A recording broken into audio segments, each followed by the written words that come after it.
everybody, welcome back to my channel. So we'll get the elephant out of the room whilst I've dyed my hair. So in this video I want to talk about this sensation of internal trembling or shaking, which I know a lot of us get, and I've never made a video on it actually, but I thought I would today.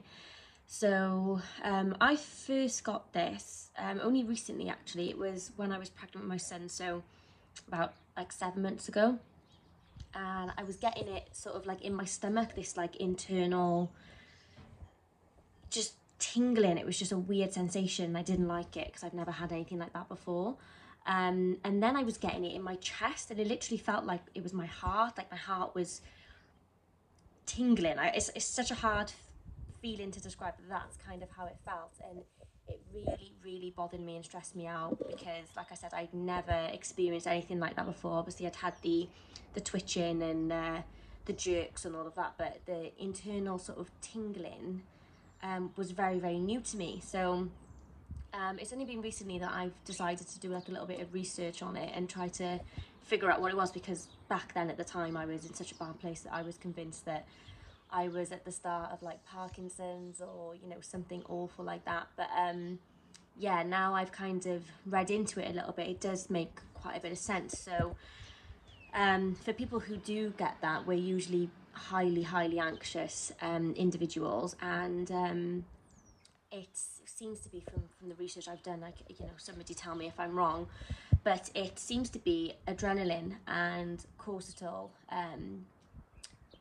so just these hormones flooding our body that is just disturbing the nervous system. So very much like twitching in a sense, the same sort of reason. And you know, people can also get it when they've got some sort of vitamin or mineral deficiency as well. But it is a scary thing. Like, I had it probably only for a month, and it was jumping sort of from body area to body area. So it started in my stomach, it went to my chest, and I was just getting it all over then. And the more that I thought about it, of course, the worse that it got, because we all know that as people with health anxiety, the more that we focus on a certain symptom, it just tends to get worse and worse, which is a massive pain in the backside, because, you know, we know this, but we continue to worry about it anyway. So my twitching and internal trembling and the myoclonic jerks all did go away eventually, but it did take a while, because even when I started to feel better mentally, it still took probably another month after that for all of these symptoms to die down. And also I made quite a lot of changes as well to my diet, started taking supplements, and just started to practice gratitude every day, and just, you know, really try and just be as positive as I possibly could, really.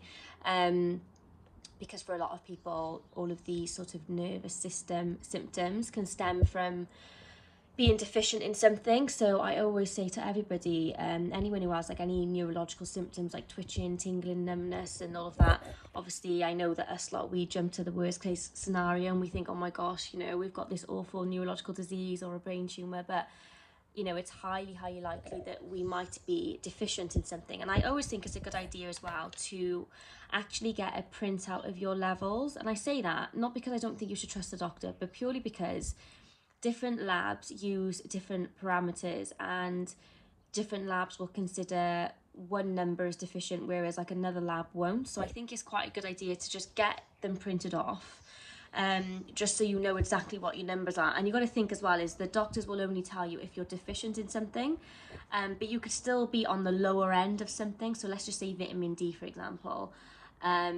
They'll tell you if you're below a certain number because that means you're deficient, but they don't tell you usually if you're just low. But that can be really helpful, because if you know that your vitamin D is a little bit low, on the lower end of normal, it would still be beneficial, I feel, to supplement that and try and increase it, because you never know, that could be the reason.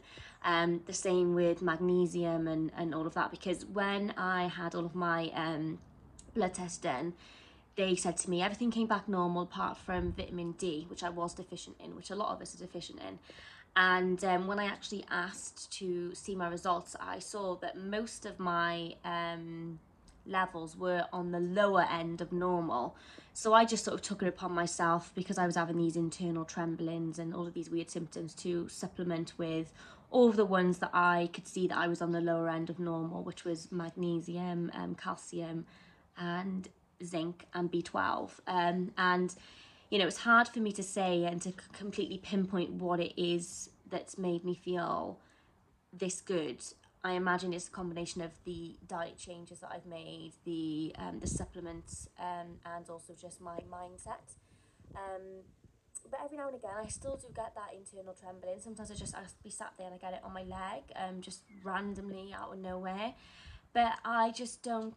I'm not driven by fear anymore, and that is a really important thing for me, because I think that's why I was just getting so up over it. And now where I've read so much into it, I understand, and I kind of use that as like an incentive. So when I start to get my twitching again, or I start to notice these neurological symptoms, I think, okay, let's look back over the last 2 weeks. Have I been stressed? Have I been eating like crap? Have I had enough sleep? And then I just like kind of alter those things then. So if I think, well, yeah, I did have a couple of stressful days the other day, so that's probably why. Let's try and wind down now. Or I might say, you know, I really haven't eaten great the last week, so let's kind of get back to the plan that I was on. And I think that's the best way to do it, is just to be really aware of your body, without being obsessive. But I think it's important to notice your triggers, and just try to eliminate those best you can. But it's really unpleasant. Like, it's a really horrible symptom. You just feel like you're shaking inside. But you know, there are so many nerves and nerve endings in our body that it's no wonder that if we're constantly being pumped with this adrenaline and cortisol, our body just doesn't know what to do, and it's just firing off all these crazy things. So yes, it's not nice, but like I said, it's definitely manageable if you just take the right steps to eliminate it. So if anyone else have experienced this, which I'm imagining a lot of you would have, comment down below and let me know what your experience was, so that other people can read the comments. And yeah, I'll see you guys on my next video. Bye.